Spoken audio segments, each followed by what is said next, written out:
Hello students, कैसे हैं आप सब लोग। आज हम इलेक्ट्रिसिटी का लेक्चर नंबर 10 रिकॉर्ड करेंगे, जिसमें हम लोग बहुत एक इम्पॉर्टेंट पॉइंट पर आज डिस्कशन करेंगे कि जो हमारे पास में अलग अलग रजिस्टर्स हैं जिनके अलग अलग रेजिस्टेंस हैं, तो उन सबको अगर मान लीजिए हमने कंबाइन किया तो टोटल रेजिस्टेंस कितना होगा। क्लियर है? तो ध्यान रखिएगा, हम रजिस्टर्स को जिनका रेजिस्टेंस अलग अलग है, मान लीजिए हमारे पास में दो रजिस्टर्स हैं, एक का रेजिस्टेंस R1 है और दूसरे का जो रेजिस्टेंस है वो कितना है, R2 है। तो हम इनको कंबाइन करने के, इन अलग अलग रजिस्टर्स को कंबाइन करने के दो मेथड हम लोगों के पास में है, एक सीरीज कॉम्बिनेशन और दूसरा है पैरेलल कॉम्बिनेशन। तो जब हम रजिस्टर्स को सीरीज में जोड़ेंगे तो टोटल रेजिस्टेंस कितना होगा, और जब हम रजिस्टर्स को पैरेलल में जोड़ेंगे तो टोटल रेजिस्टेंस कितना होगा, यही हमारी क्लास का आज का टारगेट है। एक और चीज ध्यान रखिएगा, कई बार जहन में क्वेश्चन ये भी आता है कि रजिस्टर्स को कंबाइन करने की रिक्वायरमेंट कहाँ पड़ती है। कई बार जैसे मान लीजिए हमारे पास में लैब में दो अलग अलग रजिस्टर हैं, एक रजिस्टर आपके पास में है जिसकी वैल्यू कितनी है, 2 ओम। क्लियर है? ये आपके पास में एक रजिस्टर है जिसकी वैल्यू कितनी है, जिसका रेजिस्टेंस कितना है, 2 ओम। और एक रजिस्टर आपके पास में सपोज कीजिए कितना है, 4 ओम, जिसका रेजिस्टेंस कितना है, 4 ओम। मान लीजिए आपको किसी एक्सपेरिमेंट को परफॉर्म करने के लिए या किसी इलेक्ट्रिक सर्किट को डिजाइन करने के लिए इन 6 ओम का रेजिस्टेंस रिक्वायरमेंट है। सपोज कीजिए कितने का रेजिस्टेंस रजिस्टर रिक्वायरमेंट है, 6 ओम का, और आपकी लैब में 6 ओम का कोई रजिस्टर डायरेक्टली अवेलेबल नहीं है, ये आपकी लैब में अवेलेबल है। क्लियर है? तो आप जो अवेलेबल रजिस्टर्स हैं उनको जोड़कर अपना रिक्वायर्ड रेजिस्टेंस डेवलप कर सकते हैं। इसी के लिए हम बात किसकी करते हैं, कॉम्बिनेशन ऑफ रेजिस्टर्स की। क्लियर है? कई बार हमको रेजिस्टेंस बढ़ाना पड़ता है, कई बार हमको रेजिस्टेंस घटाना पड़ता है। पिछली क्लास में हम लोगों ने एक पॉइंट पढ़ा था कि इस दुनिया में सबसे कम रेजिस्टेंस या सबसे कम रेजिस्टिविटी किसकी होती है, मेटल की होती है। क्लियर है? तो मैंने आपको एक टॉपिक बताया था कि मेटल से ही हम क्या बना सकते हैं, अलॉय बना सकते हैं, और अलॉय का रेजिस्टेंस उसके कॉन्स्टिट्यूएंट मेटल से ज्यादा होता है। तो कुछ बच्चों के दिमाग में ये क्वेश्चन अराइज हुआ होगा डेफिनेटली कि जब मेटल का रेजिस्टेंस सबसे कम है और हमको तो इलेक्ट्रॉनों को आसानी से ही फ्लो करवाना है, तो फिर अलॉय बनाने की जरूरत कहाँ थी। तो ध्यान रखिएगा, अलॉय बनाने के पीछे उद्देश्य अलग है। हमारा टारगेट सिर्फ इलेक्ट्रिसिटी के माध्यम से लाइट पैदा करना नहीं है, हमारा टारगेट कई बार इलेक्ट्रिसिटी के माध्यम से हीट पैदा करना भी होता है। तो उस समय हम कॉपर वायर से काम नहीं चला सकते। क्लियर है? हम लोगों को एक ऐसा मटेरियल चाहिए जो करंट को किस में कन्वर्ट करे, हीट में कन्वर्ट करे। तो उसका रेजिस्टेंस, जिस मटेरियल को हमने लिया है उसका रेजिस्टेंस ज्यादा होना चाहिए, क्योंकि अगर मैं सिर्फ कॉपर ले लूंगा डेफिनेटली, या सिर्फ मेटल ले लूंगा, तो उसका रेजिस्टेंस इतना नहीं होता कि वो आपको सारी करंट को हीट में कन्वर्ट कर दे। तो जितने भी हीटिंग अप्लायंसेज हैं वहां पर मुझे एक ऐसा कंडक्टिंग मटेरियल चाहिए जिसका रेजिस्टेंस नॉर्मल मेटल के कंपैरिजन में क्या हो, ज्यादा हो। वो हमको कौन प्रोवाइड करवाएगा, अलॉय प्रोवाइड करवाएगा। ध्यान रखिएगा, तो अलॉय बनाने के पीछे भी अपनी एक कहानी है, उसका भी एक यूज है जो कि हम अभी आगे जाके पढ़ने वाले हैं, heating effect of electric current में। क्लियर है? तो यहां पर आज जो हमें पढ़ना है, फटाफट हम शुरू करते हैं। कॉम्बिनेशन ऑफ रजिस्टर्स, दो टाइप के कॉम्बिनेशन हम पढ़ेंगे, सीरीज कॉम्बिनेशन ऑफ रजिस्टर्स और पैरेलल कॉम्बिनेशन ऑफ रजिस्टर्स। तो देखिए, सीरीज कॉम्बिनेशन ऑफ रजिस्टर और पैरेलल कॉम्बिनेशन ऑफ रजिस्टर्स का मतलब क्या है। जैसे हम पहले सीरीज कॉम्बिनेशन की बात करते हैं, सीरीज कॉम्बिनेशन ऑफ रजिस्टर्स। अब इसको समझने के लिए हम एक छोटा सा, हम बहुत सिंपल तरीके से इसको शुरू करेंगे। मान लीजिए हमारे पास में दो अलग अलग रजिस्टर्स हैं। ये पहला रजिस्टर जिसका रेजिस्टेंस कितना है, R1, और ये दूसरा रजिस्टर जिसका रेजिस्टेंस कितना है, R2। ये पहला रजिस्टर जिसका रेजिस्टेंस है R1, ये दूसरा रजिस्टर जिसका रेजिस्टेंस क्या है, R2। अब सीरीज कॉम्बिनेशन में क्या होगा, ये इसके एंड पॉइंट है ए बी, और इसको आप मान लीजिए BC सपोज कीजिए। तो सीरीज कॉम्बिनेशन ऑफ रेजिस्टेंस का मतलब या रेजिस्टर्स का मतलब क्या है, आप एंड टू एंड कनेक्टिविटी करेंगे। मतलब जहां पे पहला वाला रजिस्टर का एंड खत्म होगा वहीं पर ले जाकर आप दूसरे वाले को जोड़ देंगे। तो ये कहलाएगा सीरीज कॉम्बिनेशन। क्या कहलाएगा, सीरीज कॉम्बिनेशन ऑफ 2 रजिस्टर्स, ये 3 भी हो सकते हैं, 4 भी हो सकते हैं, 5 भी हो सकते हैं, वो आपकी रिक्वायरमेंट पर निर्भर करेगा और अवेलेबिलिटी ऑफ रजिस्टर्स पर निर्भर करेगा। मान लीजिए मेरे पास में 2 रजिस्टर्स हैं, तो इन दोनों की ये जो कनेक्टिविटी कहलाएगी, क्या कहलाएगी? Series connectivity. तो आपको डेफिनेशन लिखनी है कि कोई भी 2 रजिस्टर्स सीरीज में कनेक्टेड कब माने जाएंगे? तो कब माने जाएंगे? जब दोनों रजिस्टर्स को आपने कैसे कनेक्ट किया है? एंड टू एंड कनेक्ट किया है। कैसे कनेक्ट किया? एंड टू एंड, मतलब पहला आपने रजिस्टर लिया, ये इसका ए पॉइंट है, ये इसका बी पॉइंट है, तो पहले वाले के बी पॉइंट पर आपने दूसरे वाले रजिस्टर को क्या किया है? जोड़ा है। तो ऐसा कॉम्बिनेशन क्या कहलाएगा? Series combination of resistors. अब आपको क्या करना है, देखिए ये किसी सर्किट में जुड़े हैं। सबसे पहले आप ध्यान रखिएगा, यहां पर एक सेल है, सेल होना बहुत जरूरी है। सेल को आप क्या मान सकते हैं? मदर ऑफ सर्किट भी मान सकते हैं। क्या मान सकते हैं? मदर ऑफ सर्किट, क्योंकि ये सेल है। इस सेल हमें क्या प्रोवाइड करवाता है? Potential difference. क्या प्रोवाइड करवाता है? Potential difference. और हमने देखा है जब तक पोटेंशियल डिफरेंस नहीं होगा, जो हमारे इलेक्ट्रॉन है वो एक पर्टिकुलर डायरेक्शन में फ्लो नहीं करेंगे और हमको करंट नहीं मिलेगी। तो करंट प्रोड्यूस करने के लिए सबसे इंपॉर्टेंट कौन है? मदर कौन है? ध्यान रखिएगा, सेल। सेल क्या प्रोवाइड करवाता है? Potential difference. तो इस सेल का पोटेंशियल डिफरेंस, जिसका दूसरा नाम है वोल्टेज, तो हम मान लेते हैं कितना है? V volt. कितना है? V volt. और ये जो बड़ी वाली लाइन है, ये क्या कहलाता है? Higher potential. It's a potential difference. तो बड़ी वाली लाइन हायर पोटेंशियल, जिसका वोल्टेज हम ज्यादा मान लेते हैं, मान लीजिए V मान लेते हैं। और छोटी वाली का मतलब क्या है? लोअर पोटेंशियल, जिसको हम क्या मान लेते हैं? 0 वोल्ट मान लेते हैं। तो नेट पोटेंशियल डिफरेंस कितना आ जाएगा? V। या आप कुछ भी ले सकते हैं। मान लीजिए अगर 5 वोल्ट का है, तो आप हायर वाले को 5 वोल्ट मान सकते हैं और लोअर वाले को, लोअर पोटेंशियल को 0 मान सकते हैं। या आप हायर वाले को 10 मान सकते हैं और लोअर वाले को क्या मान सकते हैं? 5, क्योंकि 10 में से 5 सब्ट्रैक्ट होगा तो कितना आ जाएगा? 5 वोल्ट। 5 में से 0 सब्ट्रैक्ट होगा तो कितना आ जाएगा? 5 वोल्ट। क्योंकि आपका पोटेंशियल डिफरेंस कितना है? 5 वोल्ट। इस समय कितना है? V volt. तो हायर पोटेंशियल मैंने कितना मान लिया है? V। और लोअर पोटेंशियल मैंने कितना मान लिया? 0। अब देखिए, जैसे ही आपने सेल लगाया तो डेफिनेटली सर्किट में क्या प्रोड्यूस होगी? करंट प्रोड्यूस होगी। क्या प्रोड्यूस होगी? करंट प्रोड्यूस होगी। तो मान लीजिए V वोल्ट के सेल ने कितना करंट प्रोड्यूस किया? I current, I ampere current produce किया। तो ध्यान रखिएगा, डायरेक्शन ऑफ करंट क्या होती है? Conventional direction of electric current क्या होती है?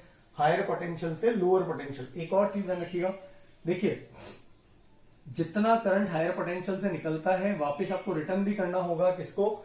लोअर पोटेंशियल को। यानी I निकला तो I वापस कहां पे पहुंच गया? लोअर पोटेंशियल तक। ये आप ध्यान रखिएगा। अब ये जो I करंट है, R1 में भी कितना करंट पहुंचेगा? I। और R2 में भी कितना पहुंचेगा? I। तो आपको सबसे पहले सीरीज में जो नोट आपको ध्यान रखना है, वो क्या याद रखना है? Current remains same. किसमें? इन सीरीज कॉम्बिनेशन ऑफ, ये बहुत इंपॉर्टेंट पॉइंट है, इसको हम थोड़ा और समझेंगे अभी। In series combination of resistors, मतलब यहां पे R1, R2, R3, R4 अगर मान लीजिए सारे रजिस्टर्स किसमें कनेक्टेड है? सीरीज में कनेक्टेड है। तो जो हर रजिस्टर में जो करंट जाएगा उसका वैल्यू क्या होगा? सेम। इसको आप कैसे समझ सकते हैं? जब यहां से I अमाउंट ऑफ करंट निकला, तो सर्किट को नहीं पता कि यहां पर अलग अलग रजिस्टर्स जुड़े हुए हैं। ये तो आप अपने हिसाब से आइडिया लगा रहे हैं कि यहां पर 2 रजिस्टर्स जुड़े हुए हैं। सर्किट के लिए सिंपल सारा एक ही रजिस्टर, एक ही रेजिस्टेंस है, ध्यान रखिएगा। और वैसे भी आप इसको ऐसे समझें कि जितना करंट गया है, इसी पाथ पर चलते चलते करंट यहां पहुंचेगा। I अमाउंट ये यहां आगे बढ़ता बढ़ता वापस कितना निकलने वाला है? I। तो सबसे इंपॉर्टेंट पॉइंट जो है सीरीज के लिए, current remain same in series combination of resistors. Clear? तो हमने करंट की बात कर ली। इस पूरे जो हमें टोटल जो हमें रेजिस्टेंस निकालना है, इसके लिए ओम्स लॉ बड़े अच्छे से ध्यान रखिएगा। अब दूसरा पॉइंट जो आता है वो बहुत इंपॉर्टेंट है। देखिए, मैं अगर इस पार्ट की बात करूं, इस पहले वाले रजिस्टर की बात करूं, तो यहां पर रेजिस्टेंस कितना है? R1 और करंट कितनी है? I। सेकेंड वाले में रेजिस्टेंस कितना है? R2 और करंट कितना है? I। तो हम वोल्टेज निकाल सकते हैं किससे? ओम्स लॉ से। अगर मान लीजिए मैं यहां बात करूं, तो इसके लिए वोल्टेज कितना आ जाएगा? IR1, क्योंकि हमने पढ़ा है V इज इक्वल टू क्या होता है? IR। और सेकेंड वाले के लिए अगर मैं बात करूं, थोड़ा सा अलग आप इसको पिक्चराइज कर लीजिए। सेकंड वाले के लिए अगर हम बात करें तो करंट कितना है आई, रेजिस्टेंस कितना है R2, तो कितना आपका वोल्टेज हो जाएगा IR2। तो बहुत इंपॉर्टेंट आप तरीके से देखें, जब रजिस्टर सीरीज में कनेक्टेड थे, किसमें कनेक्टेड थे, सीरीज में कनेक्टेड थे, करंट सेम था, क्लियर है, लेकिन वोल्टेज अलग अलग है। वोल्टेज क्या है, अलग अलग है। पहले वाले के लिए वोल्टेज कितना है IR1, दूसरे वाले के लिए वोल्टेज कितना है IR2, और अगर तीसरा वाला भी होगा तो IR3, फोर्थ अगर होगा तो IR4, क्लियर है। तो कहने का मतलब पहले वाले रजिस्टर के लिए वोल्टेज कितना हो जाएगा V1 और दूसरे वाले के लिए कितना हो जाएगा V2। इसका क्या मतलब है, जैसे मान लीजिए आपने बाहर से कितना वोल्टेज दिया, मान लीजिए 6 वोल्ट दिया, कितना दिया 6 वोल्ट दिया, तो इस 6 वोल्ट में से 2 वोल्ट किसको मिल गया, पहले वाले को। तो बाकी जो बचा हुआ है, क्योंकि 2 ही रजिस्टर्स कनेक्टेड हैं, तो पहले वाले को अगर 2 वोल्ट गया है, क्योंकि V1 हमने लिखा है, पहले वाले का वोल्टेज क्या होगा, अलग होगा, तो 6 में से 2 वोल्ट अगर इसको मिला है तो रिमेनिंग जो 4 वोल्ट है वो किसको मिलेगा, सेकंड वाले को मिलेगा। ये आप ध्यान रखिएगा। और ये हमने कैसे इसके बारे में अनुमान लगाया, ध्यान रखिएगा, क्योंकि वोल्टेज भी एक काइंड ऑफ एनर्जी है, और हम लोगों ने पढ़ा energy can neither be created not to be destroyed. तो 6 में से 2 वोल्ट पहले वाले यानी R1 को मिला है, तो बाकी जो 4 वोल्ट है वो किसको मिलेगा, सेकंड वाले को, क्लियर है। तो वोल्टेज क्या होता है, डिस्ट्रीब्यूट होता है किसमें, सीरीज में। तो ये बहुत इंपॉर्टेंट पॉइंट, वोल्टेज डिस्ट्रीब्यूट्स किसमें, in series combination of resistors. ये 2 पॉइंट अगर आप याद रख लेंगे तो डेफिनेटली हमारी कहानी बहुत आसान हो जाएगी, ध्यान रखिएगा। अब हम ये जितना हम लोगों ने सेटअप तैयार किया है, हम लोगों ने क्या पढ़ा, देखिए हमने एक सर्किट बनाया जिसमें 2 रजिस्टर्स किसमें कनेक्टेड है, सीरीज में कनेक्टेड है, एंड टू एंड कनेक्टिविटी। बाहर से सर्किट की गॉड मदर कौन है, सेल है, ध्यान रखिएगा। तो सेल हमने लगाया, सेल हमको, जैसे ही सेल आपने लगाया, सेल हमको क्या देता है, पोटेंशियल डिफरेंस। तो ये पोटेंशियल डिफरेंस हमको कितना प्रोवाइड करवा रहा है, V वोल्ट। जैसे ही पोटेंशियल डिफरेंस आया, क्या प्रोड्यूस होगी, सर्किट में करंट प्रोड्यूस होगी। हमने की ऑन कर रखा है, ध्यान रखिएगा, स्विच ऑन कर रखा है, तो यहां से I amount of current produce हुआ। ये I amount of current R1 में भी I जाएगा, R2 में भी कितना जाएगा, I ही जाएगा। कई लोगों के दिमाग में क्वेश्चन ये अराइज होता है कि यहाँ रेजिस्टेंस कुछ कम है, यहाँ कुछ ज्यादा है। तो मैं आपको सिर्फ ये बता रहा हूं कि ध्यान रखिएगा, जो करंट होता है या सर्किट में आपको ये अलग अलग रजिस्टर्स लग रहे हैं, लेकिन सर्किट के लिए ये सब एक सिंगल चीज है जिसको ही हमें पढ़ना है। मैं आपको इसी का एक जो इसका रिलेटेड सर्किट है वो आपको बता रहा हूँ, इक्विवेलेंट जो सर्किट है वो बता रहा हूँ। देखिए कैसे आपको बनाना है। यहाँ भले ही 2 रजिस्टर्स लगे हैं, लेकिन आप इसको क्या लिखेंगे, R इक्विवेलेंट, जिसको हम किससे इंडिकेट कर रहे हैं, RE से, या आप इसको R सीरीज भी लिख सकते हैं। मतलब ये आपको अलग अलग लग रहे हैं, लेकिन हम इनको क्या मानेंगे, कंबाइन करके इसका नेट रेजिस्टेंस निकालेंगे, क्योंकि सर्किट में नेट रेजिस्टेंस की बात होती है। तो आपके लिए अलग अलग है। तो हम इसके लिए क्या करेंगे, इसके लिए लिखेंगे R इक्विवेलेंट, वही हमारा टारगेट भी है, बाकी हम कोई चेंज नहीं कर रहे। इस पूरे की जगह हम लोगों ने क्या लिखा, R इक्विवेलेंट। करंट आपका वही इस समय I ही आ रहा है। आपका सेल का वोल्टेज कितना है, V वोल्ट है, की अपनी जगह है। तो यहां हम क्या लिख रहे हैं, V वोल्ट, करंट I है, और टोटल रेजिस्टेंस मैंने कितना मान लिया, R इक्विवेलेंट, RE मान लिया। तो यहां अगर मैं ओम्स लॉ लगा दूं, Ohm's law according to Ohm's law हम क्या लिख सकते हैं, V इज इक्वल टू, क्या लिख सकते हैं, V is equal to IRE। ये एक इक्वेशन आप संभाल के रखें, ये बहुत इंपॉर्टेंट है, क्योंकि हमें RE की ही बात करनी है, टोटल रेजिस्टेंस की बात करनी है। तो मैंने मान लिया सर्किट का टोटल रेजिस्टेंस कितना है, RE मान लिया, और इस पूरे को हटा के एक रेजिस्टेंस यहां पर मान लिया है RE। क्लियर है, ये मुझे गिवन था, और ये मैंने मान लिया है कि टोटल रेजिस्टेंस RE होगा। अब देखिए यहां पर ये 2 पॉइंट बड़े इंपॉर्टेंट है। करंट हमेशा क्या रहेगी, सेम, हर रजिस्टर के लिए करंट क्या रहेगी, सेम, और वोल्टेज क्या होगा, डिस्ट्रीब्यूट। आपने 10 वोल्ट लगाया तो हो सकता है एक, अगर मान लीजिए दोनों का रेजिस्टेंस सेम है, जैसे ये भी 5 ओम का है और ये भी 5 ओम का है, तो 10 में से 5 वोल्ट इसे मिल जाएगा, या 5 वोल्ट की जगह मान लीजिए 7 वोल्ट का है, तो 3.5 वोल्ट इसे मिल जाएगा और 3.5 वोल्ट इसे मिल जाएगा, क्योंकि दोनों का रेजिस्टेंस सेम है। अदरवाइज आपको जो गोल्डन थंब रूल है वो क्या है, वोल्टेज क्या होगा, डिस्ट्रीब्यूट होगा और हर रजिस्टर के ऊपर अलग अलग होगा। तो पहले वाले के लिए V1 माना और दूसरे वाले के लिए क्या माना, V2। तो इस सेकंड पॉइंट से हम एक इक्वेशन लिख सकते हैं। हमने क्या लिखा है, वोल्टेज डिस्ट्रीब्यूट्स इन सीरीज कॉम्बिनेशन। तो हम क्या लिख सकते हैं, ये आप नोट कर लीजिएगा अपने नोट्स में। देखिए एक इक्वेशन तो हमने मान ली है, इस सर्किट को हम लोग सामने रखेंगे और एक जो हमने लिखा है वोल्टेज डिस्ट्रीब्यूट इन सीरीज कॉम्बिनेशन, तो हम क्या लिख सकते हैं, टोटल वोल्टेज कितना था V, ये डिस्ट्रीब्यूट होगा तो पहले वाले पे कितना गया V1 और दूसरे वाले पे कितना गया V2, ऐसे तीसरा अगर होता तो V3, चौथा होता तो V4। तो ये एक इंपॉर्टेंट इक्वेशन आपके पास में अवेलेबल है, V is equal to V1 plus V2। अब आपको कुछ भी नहीं करना है, पहले वाले रजिस्टर यानी फॉर मैं लिख सकता हूं for R1 according to Ohm's law, according to Ohm's law क्या लगा सकते हैं, पहले वाले आप R1 को विजिट कीजिए बहुत ढंग से। वोल्टेज कितना है V1, करंट कितनी है I, रेजिस्टेंस कितना है R1। तो हम क्या लिख सकते हैं, यहां आप सिंपल सा इक्वेशन लिख सकते हैं ओम्स लॉ के according, V is equal to IR1, V1 is equal to IR1। ये हमारी इक्वेशन नंबर आ जाएगी 1। ऐसे ही सिमिलरली हम क्या लिख सकते हैं, फॉर R2 क्या लिख सकते हैं, देखिएगा V2 is equal to IR2। इसको दे दीजिए आप इक्वेशन नंबर 2। और आपको सिंपल सा क्या करना है, V की वैल्यू हम देख ही चुके हैं, टोटल वोल्टेज जिसके लिए हमने रेजिस्टेंस कितना माना है R इक्विवेलेंट। ये जो तीनों वैल्यूज हैं A से, इक्वेशन नंबर 1 से और इक्वेशन नंबर 2 से उठाकर आपको कहां पे रखनी है, B में रखनी है। तो देखिए आपके इसमें क्या रिजल्ट आएगा, देखिए यहां पर V की जगह आप क्या रख देंगे, V की जगह इक्वेशन नंबर A से क्या रखेंगे, IRE is equal to V1 की जगह क्या रखेंगे, IR1, V2 की जगह क्या रखेंगे, IR2।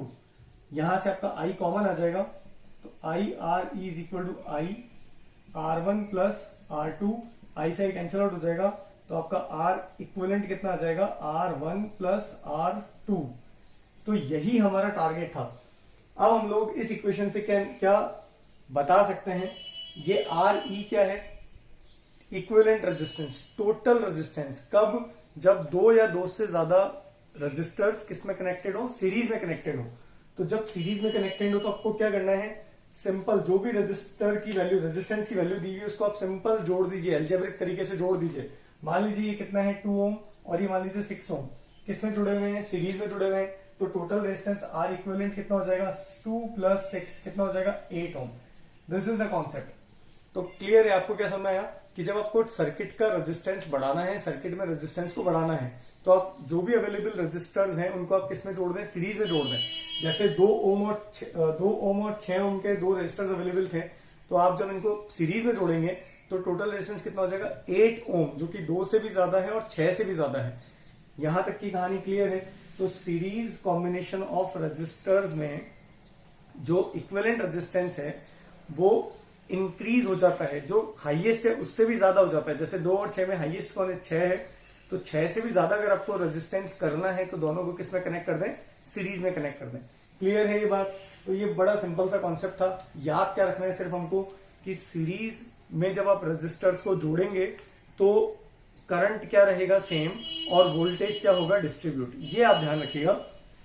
तो टोटल रेजिस्टेंस यानी R इक्विवेलेंट रेजिस्टेंस की, R इक्विवेलेंट की वैल्यू कितनी होगी, R1 प्लस R2। एक बार आप देख लें अच्छे से।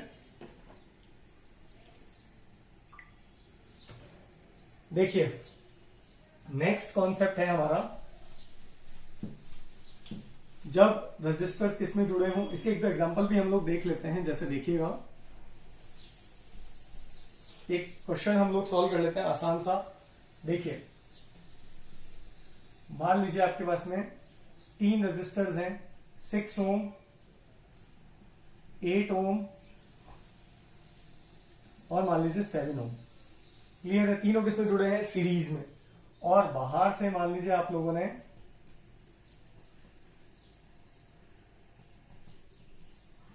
7 वोल्ट का सेल लगा रखा है। क्या लगा रखा है, 7 वोल्ट का सेल लगा रखा है। तो आपसे क्वेश्चन पूछ रहे हैं टोटल करंट कितना होगा।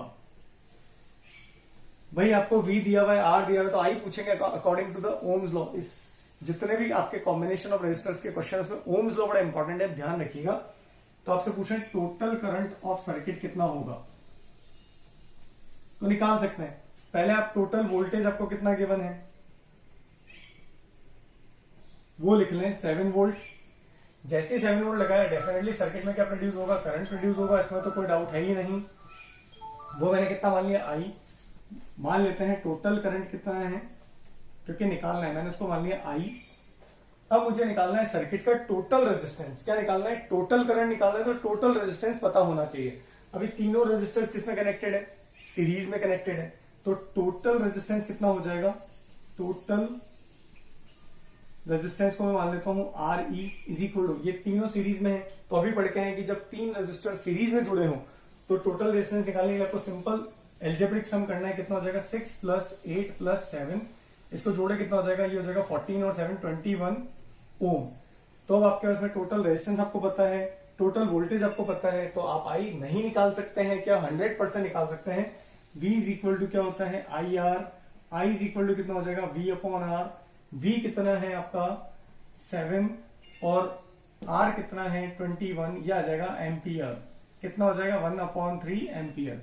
यानी यहां पर भी कितना करंट जाएगा 1/3 एम्पियर, यहां पे भी कितना जाएगा 1/3 एम्पियर, और यहां पे भी कितना जाएगा 1/3 एम्पियर। तो ऐसे क्वेश्चन आपको अभी और भी बेहतरीन क्वेश्चन मिलेंगे, but it was a simple logic जो कि हमने आज जो सीरीज कॉम्बिनेशन पढ़ा उसके ऊपर आधारित था। अगला देखिए, पैरेलल कॉम्बिनेशन ऑफ रेजिस्टर्स क्या है। देखिए आज ही दोनों टॉपिक हम लोग खत्म कर देंगे। देखिएगा, parallel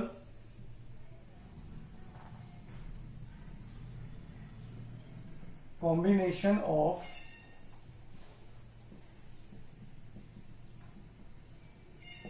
registers, parallel combination of resistors. तो सीरीज में हम लोगों ने क्या देखा, जब हमें रेजिस्टेंस बढ़ाना है तो रजिस्टर्स को किसमें कनेक्ट कर दो, सीरीज में।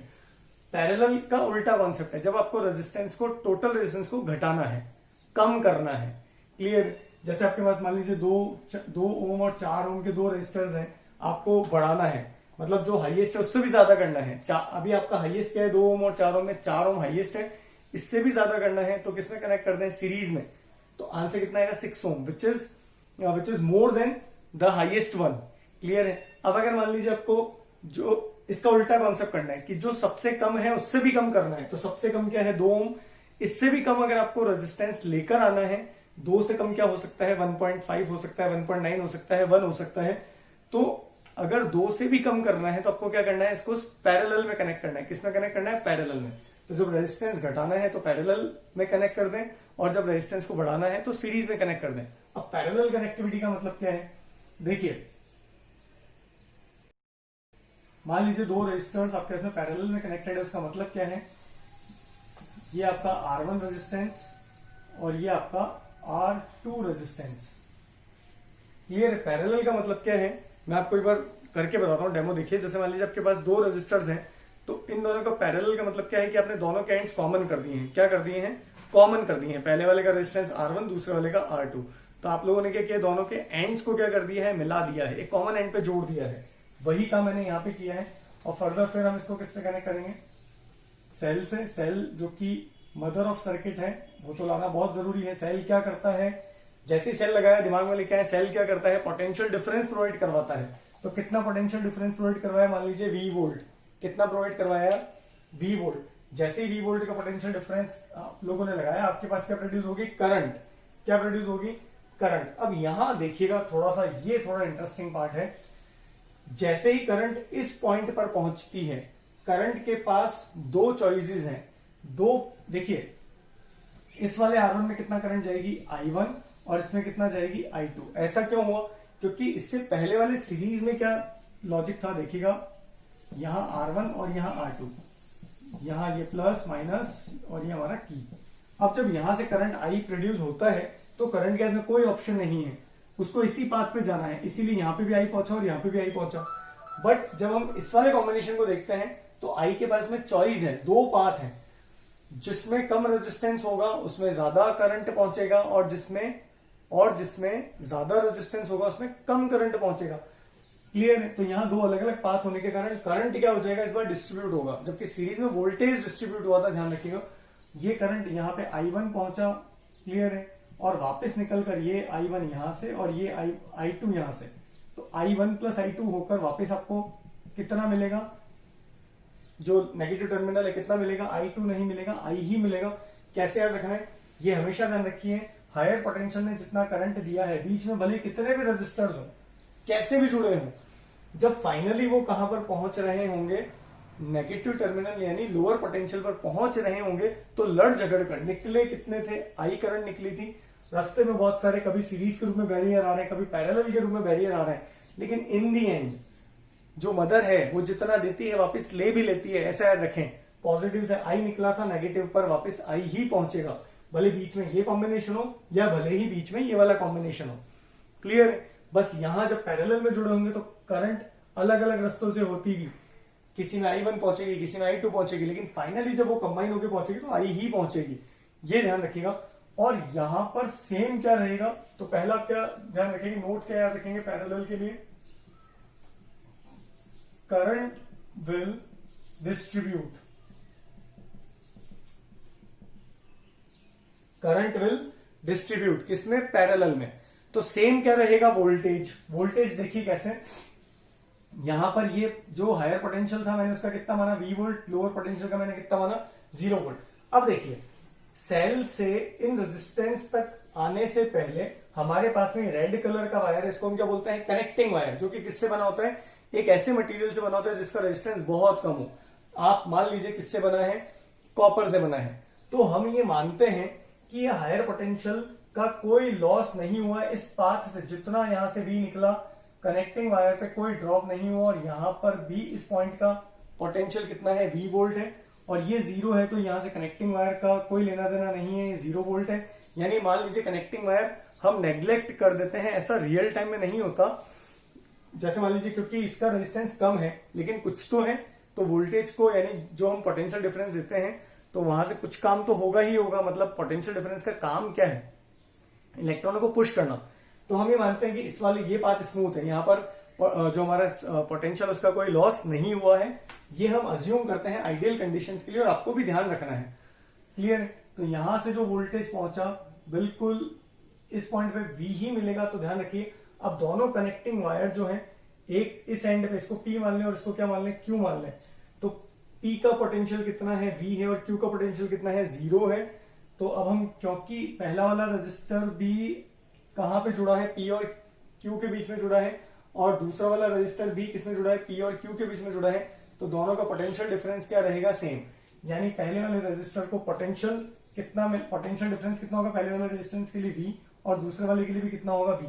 ये आपको ध्यान रखना है, ये पहला पॉइंट। दूसरा नोट आपको क्या ध्यान रखना है, potential remain same, remains same in parallel combination. ये आप थोड़ा सा मैनेज कर लीजिएगा। तो क्या डिस्ट्रीब्यूट होगा, पैरेलल में करंट डिस्ट्रीब्यूट होगा, लेकिन वोल्टेज क्या रहेगा, सेम रहेगा। बस अब हम हमारा इक्वेशन बना सकते हैं, सेम वही प्रोसेस हम करेंगे। यहां पे हमने इनका इक्विवेलेंट RE मान लिया था, वैसे ही हम क्या करेंगे, ये जो आपको पैरेलल का जो कॉम्बिनेशन दिया हुआ है इसकी जगह हम क्या मान लेंगे, RE मान लेंगे। बाकी हम सर्किट में कोई चेंज नहीं कर रहे, वही सिमिलर। यहां आप ये आपने सेल लगाया जिसका पोटेंशियल डिफरेंस कितना है, V, जो कि करंट कितना प्रोड्यूस कर रहा है, टोटल करंट I। तो अकॉर्डिंग ओम्स लॉ हम क्या लगा सकते हैं, ये इक्वेशन आप ध्यान रखेंगे हमेशा, पहले भी हम लोगों ने किया है। अकॉर्डिंग ओम्स लॉ हम क्या लिखेंगे, V is equal to IRE। इसको आप इक्वेशन नंबर A दे दें। क्लियर? ये संभाल के रखेंगे। यहीं से हम क्या लिख सकते हैं, I इज इक्वल टू लिख सकते हैं V अपॉन RE। अब आप कुछ बच्चे सोचेंगे सर आपने इस बार ऐसे क्यों लिखा, तो जैसी आवश्यकता पड़ेगी वैसा हम काम करेंगे, ध्यान रखिएगा। ऐसा क्यों लिखा उसके पीछे कारण है। जैसे देखिए ऊपर का हम लोगों को साफ करना पड़ेगा, तो देखिएगा अब हम क्या करेंगे, जो अलग अलग रेजिस्टर्स हैं जो पैरेलल में कनेक्टेड है उनके लिए ओम्स लॉ लगाएंगे। तो हम लिखेंगे अकॉर्डिंग, सेम काम है सीरीज और पैरेलल का, according Ohm's law for R1। अब R1 देखिए, R1 के लिए वोल्टेज कितना है, V, करंट कितनी है, I1, तो हम लिख सकते हैं V is equal to I1 R1, जिससे हम I की वैल्यू क्या निकाल सकते हैं, I1 is equal to V upon R1। और सिमिलरली फॉर R2 हम लोग क्या लिख सकते हैं, I2 is equal to V upon R2। अब ये हमने I के रूप में निकाला है, तो डेफिनेटली कहीं ना यहाँ पे भी हमने I के रूप में निकाला है। इसको भी हम कुछ नाम दे सकते हैं 1 2, और इसको हम नाम दे देते हैं 3। अब हम एक सबसे इंपॉर्टेंट जो इक्वेशन है, जैसे वहां पर सीरीज में हम लोगों ने क्या लिखा था, क्योंकि वोल्टेज डिस्ट्रीब्यूट होता था तो हमने लिखा था V is equal to V1 plus V2 plus V3, और पैरेलल में क्या डिस्ट्रीब्यूट होता है, करंट डिस्ट्रीब्यूट होता है। तो हम यहाँ क्या लिखेंगे, टोटल करंट डिस्ट्रीब्यूट होता है। टोटल करंट जैसे मान लीजिए यहाँ से 6 एम्पियर निकला, तो इसमें 2 एम्पियर गया तो इसमें कितना जाएगा, 4 एम्पियर। क्लियर है। जैसे वोल्टेज की बात हम सीरीज में करते थे कि 6 वोल्ट आपने दिया, एक को 2 वोल्ट मिला तो दूसरे को 4 वोल्ट मिल रहा है, जबकि पैरेलल में क्या है, टोटल करंट मान लीजिए 6 एम्पियर है, तो एक में अगर 2 एम्पियर जाती है तो दूसरे में कितनी जाएगी, 4 एम्पियर। तो हम क्या इक्वेशन लिखेंगे, ये बहुत इंपॉर्टेंट है, इसको रखिएगा, I is equal to I1 plus I2। ये इक्वेशन नंबर हम दे देते हैं, कुछ भी नाम इसको दे दें आप 4। अब आपको 4 इक्वेशन में क्या करना है, 4th इक्वेशन में जो भी I1 I2 और I की वैल्यू है फ्रॉम इक्वेशन नंबर 1 2 3 वो आप पुट कर दें। क्या आ जाएगा, V upon RE is equal to V upon R1 plus V upon R2। ये हो जाएगा हमारा 5th इक्वेशन, V कॉमन आ जाएगा तो 1 upon RE is equal to क्या बनेगा, 1 upon R1 plus 1 upon R2। तो ये एक इंपॉर्टेंट इक्वेशन हम लोगों को मिली RE के लिए, जिसको हम थोड़ा सा और सॉल्व कर लेते हैं। ये मैं हटा रहा हूं, इसको आप देख लीजिएगा, नोट्स में नोट करिएगा, बड़ा इंपॉर्टेंट है। यहां से हम क्या लिख सकते हैं, हमें तो RE की वैल्यू चाहिए क्योंकि हमने इक्विवेलेंट रेजिस्टेंस RE माना है, तो हमें क्या इक्वेशन मिलती है, 1 upon RE is equal to 1 upon R1 plus 1 upon R2। इसको आप एलसीएम ले लें, कितना आ जाएगा, R1 R2 हमारा एलसीएम होगा, ध्यान रखिएगा। यहाँ कितना बचेगा, R2 प्लस यहाँ कितना बचेगा, R1।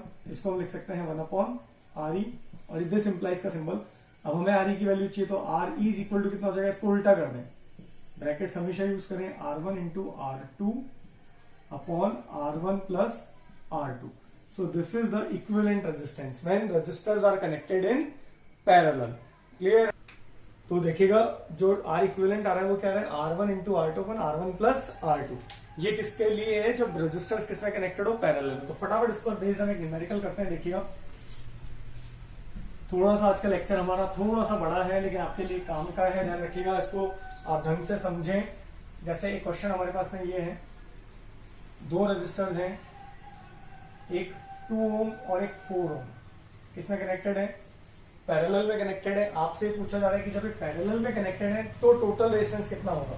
तो टोटल रेजिस्टेंस का फॉर्मूला ये रहा, हम क्या लिख सकते हैं, एक इक्वेशन हमेशा ध्यान रखिए, टोटल रेजिस्टेंस को मान लीजिए RE, तो उसका 1 upon RE is equal to क्या लिखेंगे, 1 अपॉन R1 की जगह 2 प्लस 1 अपॉन R2 की जगह 4। तो 1 upon RE is equal to कितना हो जाएगा, एलसीएम आप लें, इसका 4 एलसीएम हो जाएगा, यहाँ आएगा 2 प्लस यहाँ आएगा 1, तो 1 upon RE is equal to कितना हो जाएगा, 3/4। मुझे आंसर, मैंने टोटल रेजिस्टेंस को क्या माना है, RE माना है, तो RE इज इक्वल टू कितना हो जाएगा, RE इज इक्वल टू हो जाएगा 4/3। कितना हो जाएगा, 4/3। तो RE इज इक्वल टू आपका आएगा 1.3 ओम समथिंग। तो आप क्या देख रहे हैं, हमारे पास जो 2 रेजिस्टर्स थे उसमें एक 2 ओम था और एक 4 ओम था, दोनों किसमें कनेक्टेड थे, पैरेलल।